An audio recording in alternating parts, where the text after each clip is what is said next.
অর্থনৈতিক সম্পর্ক রোধের লক্ষ্যে বিয়ের বয়স মেয়েদের জন্য সর্বনিম্ন 9 ও ছেলেদের জন্য 15 বছর করার প্রস্তাব উঠেছে ইরাকের পার্লামেন্টে। দেশটির আইন অনুসারে যা বর্তমানে সর্বনিম্ন বয়স 18 নির্ধারণ করা হয়েছে।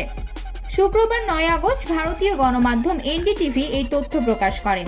প্রতিবেদনে বলা হয়েছে, ইরাকের পার্লামেন্টে এই বিল পাশ হলে 9 বছর বয়সী মেয়েদের ও 15 বছর বয়সী ছেলেদের বিয়ের অনুমতি দেওয়া হবে।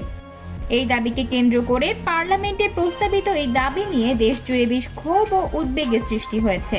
মানবাধিকার সংস্থা, নারী গোষ্ঠী এবং সুশীল সমাজের কর্মীরা এই বিলের তীব্র বিরোধিতা করছে। সমালোচকদের আশঙ্কা, এই বিল পাশ হলে উত্তরাধিকার, বিবাহ বিচ্ছেদ এবং সন্তানের হেফাজতের বিষয়ে অগ্রাধিকার হ্রাস পাবে। একই সাথে এই দাবি নারীর অধিকার এবং লিঙ্গ সমতার প্রচারকে কয়েক দশকের অগ্রগতিতে টেনে ধরবে বলেও জানান তারা।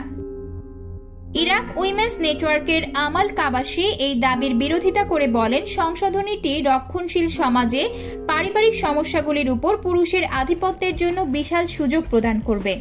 ইরাকের পার্লামেন্টের এই প্রস্তাব নিয়ে উদ্বেগ প্রকাশ করেছে আন্তর্জাতিক সংস্থাগুলোও। হিউম্যান রাইটস ওয়াচের গবেষক সারা সানবার জানান, ধর্মীয় কর্তৃপক্ষকে বিয়ের ক্ষমতা দেওয়ার মাধ্যমে এই সংশোধনী ইরাকি আইনের অধীনে সমতার নীতিকেও ক্ষুণ্ণ করবে। জাতিসংঘের শিশু সংস্থা ইউনিসেফ জানিয়েছে, ইরাকে 28% মেয়ের 18 বছর বয়সের আগে বিয়ে হয়ে গেছে।